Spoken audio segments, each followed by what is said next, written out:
Benua Sundaland adalah Indonesia di zaman es. Pada periode glasial terakhir sekitar 18.000 tahun silam, wilayah ini tenggelam dan kini dikenal sebagai paparan Sunda.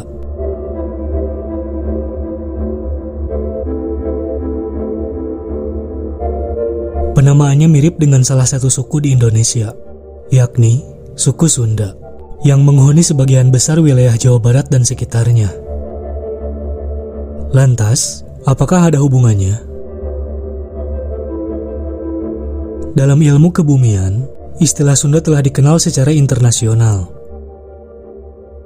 Istilah Sunda telah lama dikenal ilmuwan untuk menyebut suatu wilayah yang terletak di belahan tenggara benua Asia. Secara geografi, geologi, dan rekonstruksinya, wilayah Jawa Barat memang merupakan bagian dari paparan Sunda atau Sundaland. Jika berbicara aspek antropologinya, termasuk juga budaya, ada masyarakat suku Sunda, yakni masyarakat yang menghuni wilayah Jawa Barat. Profesor Yahdi mengatakan, penamaan ini juga berkaitan dengan zaman penyebaran awal di Nusantara, ketika maraknya aktivitas perdagangan dengan masyarakat dari Asia, terutama India, dengan membawa pengaruh agama Hindu dan Buddha, serta penggunaan aksara dan bahasa Sanskerta.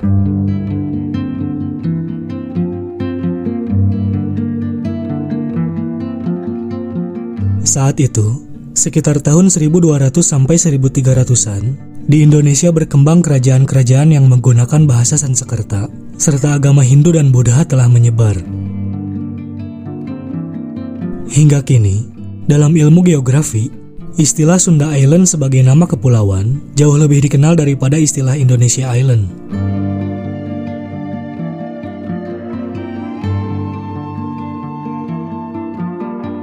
Selain digunakan untuk menyebut nama kepulauan, istilah Sunda juga digunakan sebagai nama paparan atau landas kontinen.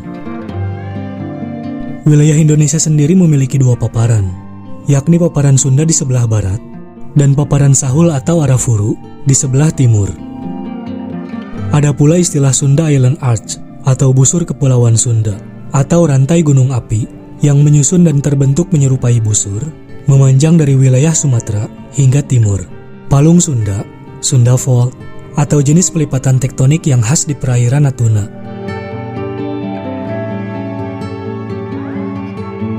Pada 18.000 tahun lalu, yakni periode glasial terakhir atau zaman es, air laut surut sampai dengan 120 meter, sehingga daratan Sumatera, Jawa, Kalimantan, sampai Bali terlihat seperti satu benua yang luas. Proses terbentuknya Sundaland belum memiliki bukti yang jelas sampai saat ini. Namun saat itu, ketika kolonial Belanda menempati wilayah Jawa bagian barat, penamaan Selat Sunda telah ada.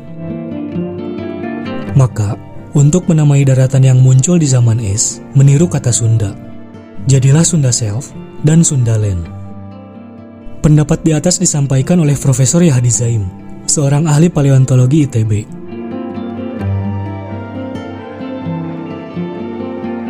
Pada masa tersebut, para ahli geologi dan biologi Belanda lah yang memberikan nama Sundaland. Sejarah terbentuknya Sundaland.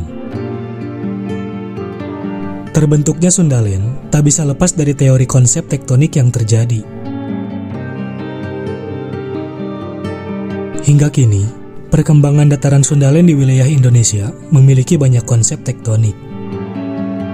Dilansir dari rekonstruksi Hall tahun 2009, evolusi Sundaland dapat dibagi menjadi beberapa bagian, sebagaimana uraian berikut.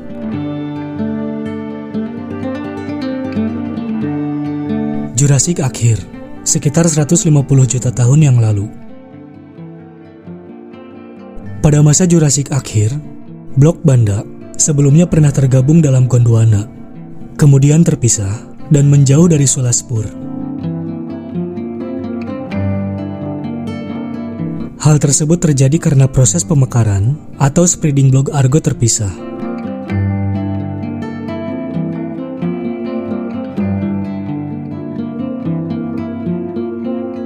Kapur awal, sekitar 145 juta sampai 100,5 juta tahun yang lalu.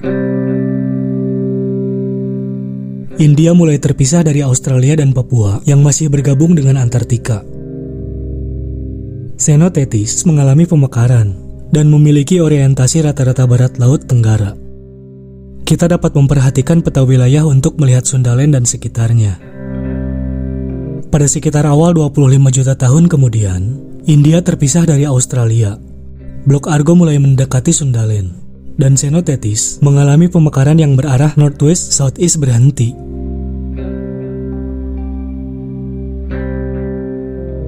Pusat pemekaran terus berkembang ke arah utara, serta pada bagian selatan Sumatera. Sementara pada tenggara Kalimantan, telah terjadi subduksi. Kapur Tengah, sekitar 90 juta tahun yang lalu. Pada 90 juta tahun lalu, Blok Argo mulai mendekati Kalimantan sebelah barat laut. Secara perlahan, Kalimantan dan busur Woyla menuju tepian Sumatera. Koalisi tersebut menyebabkan subduksi sebelumnya yang berlangsung tanpa henti. Xenotethis mengalami pemekaran. India terus bergerak ke utara melalui subduksi pada busur Incertus. Sementara Australia dan Papua mulai bergerak menjauhi Antartika. Teori konsep tektonik dan peta wilayah Sundaland. Kapur Akhir, sekitar 70 juta tahun yang lalu. Pada periode Kapur Akhir, India mengalami pergerakan cepat ke utara. Di selatan juga mengalami pemekaran yang tak kalah cepat. Terbentuklah sesar-sesar transform. Pada masa ini, tidak ada pergerakan signifikan antara Australia. Sundaland pun tidak mengalami subduksi. Sebenarnya, masih banyak evolusi tektonik yang belum disebutkan.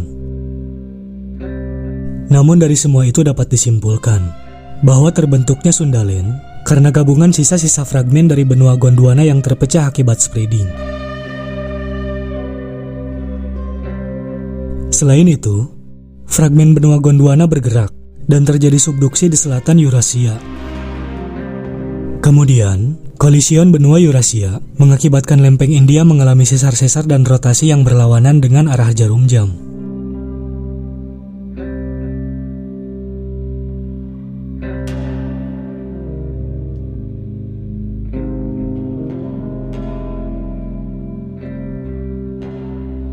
Jejak manusia modern di Sundaland sekarang. Saat ini, sebagian Sundaland telah tenggelam. Proses tenggelamnya Sundaland terjadi secara perlahan, mulai dari 18.000 tahun lalu, saat las glasial ke masa Holoken. Hal itu tentu saja karena pemanasan global, di mana permukaan air laut mulai naik secara perlahan.